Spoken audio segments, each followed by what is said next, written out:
G'day, welcome to the Crusty Bus Driver. Why don't you come ride me? It's going to be fun.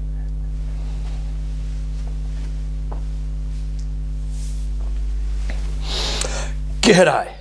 Oh mate, I've just had the worst week. I don't know if it's been a full moon or something. Maybe it's got something to do with those mirrors I broke the other week. But they say bad luck comes in threes. Well, this hat trick came straight from the master's boot, I've got to tell you. Firstly, one of my drivers rings me up and he says, "Crusty, I've had an accident." Well, the first thing that goes through my mind is all the friggin' paperwork. I mean, there's accident reports, driver's welfare reports, insurance claim. It's never friggin' ending. Never, ever ending. So I asked the driver what happened, and he said, "Crusty, I've just driven into a swimming pool." Well, I knew I was going to be drowning in paperwork from that point on.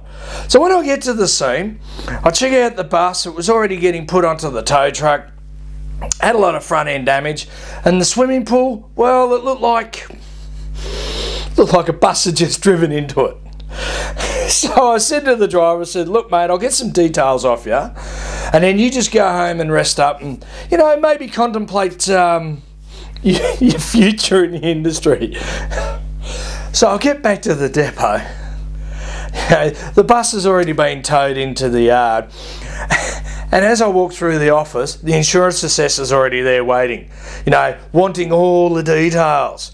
I just looked at him, you know, because you know what these Poindexters are like, you know, if they can get out of paying you, they definitely will. So I just handed him the claim form, said, "Mate, bus is out there, you go work it out." So then he comes back to me and he says, "Look sir, I do realise that you're under a lot of stress in these situations, but putting false and misleading information on a claim form can lead to pretty serious penalties." I said, "Mate, there's nothing false about the information on this claim." "Well, I have a couple of questions I really do need to ask. Now, you say the bus drove into a swimming pool. Is that correct?" Yeah, mate. Absolutely correct. "Well, the damage is conducive to a front-end collision. I found some fiberglass in the front rail, but I do have a question that there doesn't seem to be any water damage." "Well, it's probably because it wasn't raining, mate, you know. Beautiful sunny day. Not a problem." "No, I mean water damage from the swimming pool." "No, well, there wouldn't be, mate. It was on a trailer." "What, the bus was on a trailer?" "No, dopey. The swimming pool was on a trailer. It was a pool being delivered to someone's house. And what happened was they stopped suddenly and my driver ran straight up onto the trailer and into the swimming pool." Oh. He's never going to live this one down, is he? Not while he's working for me, he won't, mate. Then there was number two. It was my turn. I went out to finish off his shift, and I pulled the bus up at a set of lights, and I heard this reversing beeper, and out of a service station was this garbage truck reversing straight at the bus. So I thought, this guy's not going to stop, is he? So I started tooting the horn, you know, trying to warn him that he's backing straight into the side of a bus, and he just didn't stop. He kept going, and he didn't stop when he actually hit the bus. He still kept reversing and pushed me halfway into the next lane. Well, I looked at him right, and I said, "Mate, didn't you see me? You got a freaking reversing camera. And he just looked up and went, oh, I keep forgetting to use that.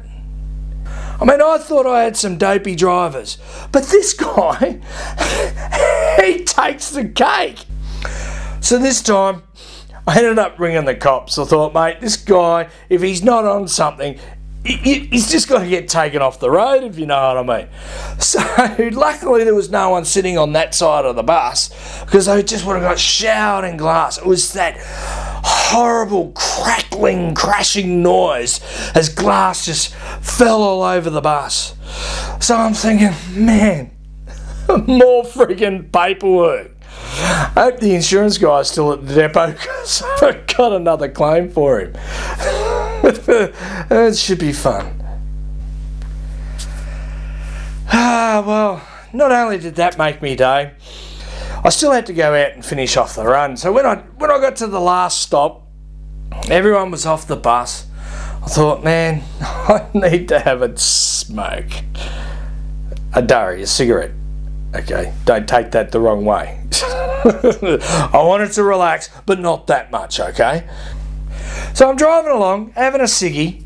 Now, before anyone starts to preach, yes, I know it's the wrong thing to do. Shouldn't be smoking, and definitely shouldn't be smoking in a bus. And I look in my mirror, and I see this motorcycle copper pulling up next to me. I'm thinking, oh, here we go. And he's got his visor up, and he's giving me the evil eye going, I'm a copper, you're a bus driver, you're smoking in your bus. Shouldn't be happening, boy. So I panicked and I flicked the cigarette out the window, and it flew straight into the copper's helmet, and he's trying to get the ashes and the burning embers out of his helmet, crashes onto the nature strip, and I just think, I'm off, I'm going, I'm not hanging around for this. Oh, I just don't need any more paperwork. Alright, wasn't a nice thing to happen, but it was friggin' funny, I gotta tell you. Sorry, I shouldn't laugh. You know, he's probably feeling a little bit sore, and the next episode might be coming from the local jail. But anyway, have a great time, have a good week. I'll see you next time.